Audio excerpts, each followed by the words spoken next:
lembab, bantu makeup menempel lebih lama.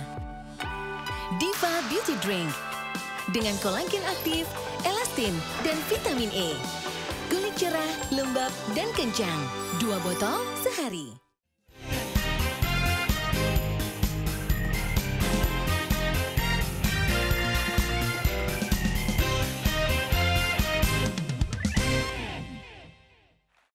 Dipersembahkan oleh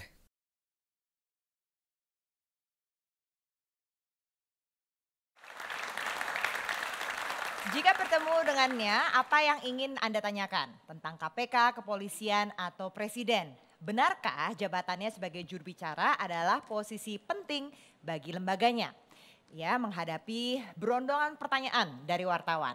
Nah, temukan jawabannya hanya di Q&A. Saya Andini Effendi. Jangan ragu bertanya karena setiap pertanyaan selalu ada jawaban.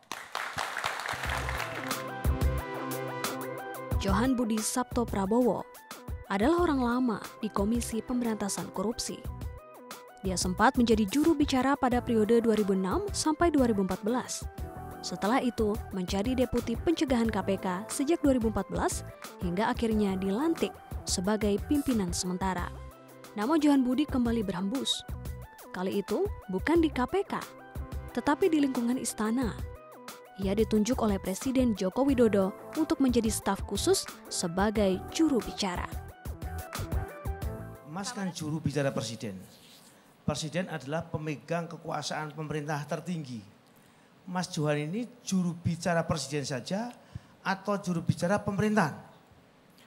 Saya juru bicara presiden. Jadi secara kepresnya tadi disebut oleh Andini, saya adalah staf khusus presiden yang membidangi berkaitan dengan komunikasi. Apa tugas saya? Tugas saya adalah salah satu menyampaikan apa yang dilakukan oleh presiden. Sedang, akan, dan sudah yang dilakukan oleh presiden, termasuk sikap pribadi presiden. Jadi saya bukan juru bicara pemerintah. Tapi tetap mengamankan kebijakan, mengamankan wajah presiden kan? Ya. Apa Mas Budi sering misalnya mengantisipasi sidang kabinet atau ratas, ini pasti ada menteri nanti berkelahi. Apakah pernah ada antisipasi bahwa ini sidang kabinet begitu ribut, pasti menteri-menteri ribut? Karena kadang-kadang saya merasa ini kok bagaimana sudah 3 tahun Pak Yusuf Kalla, Pak Luhut Panjaitan, Ibu Susi masih berkelahi di media.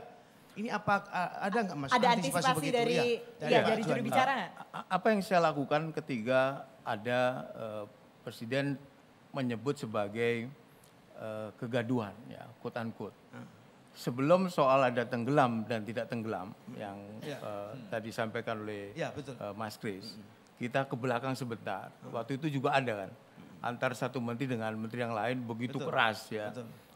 Kemudian perbedaan yang keras ini dibawa ke ranah publik. Sehingga ini tentu tidak mengenakan bagi presiden. Ya. Ada menterinya yang lalu tentu sebagai orang yang ditugaskan untuk mengkomunikasikan itu presiden. Saya memberi saran kepada presiden. Lalu salah satu yang disampaikan oleh presiden di dalam rapat kabinet paripurna adalah untuk tidak lagi gaduh. Bahkan ada impresnya. Betul. Diturunkanlah impres nomor 7. Sudah lapor presiden masih gaduh, memang kebangetan ya? Ya, tapi tetap aja gaduh. Kadang-kadang nggak fair juga ya publik melihat Pak Presiden kita ini. Ketika Bu Susi menenggelamkan kapal, yang terkenal Bu Susi, benar Pak Effendi Ghazali? Yang ngetop Bu Susinya, kebijakan Menteri KKP. Tapi ketika ada misalnya Kapolri ya, misalnya menangkap seseorang, yang muncul di persepsi publik adalah Presiden Jokowi represif.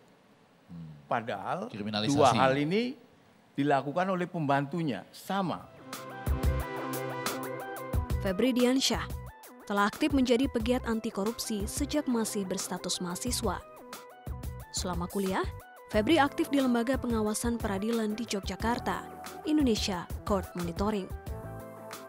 Setelah lulus dari Fakultas Hukum Universitas Gadjah Mada, Febri bergabung dengan Indonesia Corruption Watch. Ia bertugas memonitor proses hukum dan persidangan para pelaku korupsi di Indonesia. Pada 2016, Febri Diansyah dipercaya menjadi Kepala Biro Humas Komisi Pemberantasan Korupsi. kan Febri itu aktivis, ya buka rahasia, sekarang jaga rahasia, ngelaporin, sekarang dilaporin. Nah itu perasaannya tuh sama tuh gimana tuh? Emosi nggak tuh? Silakan Mas Febri. Sebenarnya soal lapor melaporkan itu kan banyak yang sudah dilaporkan ya. Mas Joha dulu juga dilaporkan. Jadi kita di KPK memandangnya ya itu bagian dari resiko pekerjaan saja. Tapi yang bikin penasaran jengkel nggak sih Mas kalau dilaporin gini, apalagi waktu itu terakhir sama Fredrik Yunadi itu jengkel nggak perasaannya? Kita nggak bawa perasaan soalnya.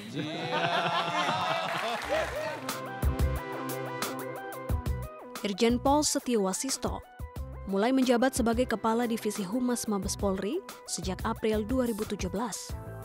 Meskipun berkecimpung di bidang hubungan masyarakat, namun Setio juga dikenal sebagai spesialis intelijen keamanan. Sebagian besar karirnya dibangun di Direktorat Intelijen Keamanan yang ada di markas-markas Polri. Bahkan, Setio dipercaya menjadi Sekretaris Nasional Central Bureau Interpol Indonesia tahun 2012 dan Wakil Kepala Badan Intelijen dan Keamanan Polri tahun 2016. Pak Setio ini kan sebagai juru bicaranya Kapolri ya. Dari peranan yang dijalanin Pak Setio, apa sih yang bisa menjadi resiko stres paling besar? Karena kan kita orang awam nih Pak, sementara Bapak yang menjalani itu. Di belakang saya ini ada 400.000 lebih anggota Polri.